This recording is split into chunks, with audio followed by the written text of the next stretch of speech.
Mama, pa daw ang tita Arcel. Yung... Gano'n kayong kandila? Hindi ko pa nakikita. Nasa pitaka ko pa yung aking babayaran.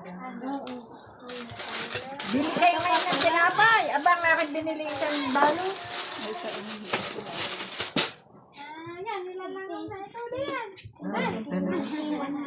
Magaling pa yan ang aking ilaban siguro po.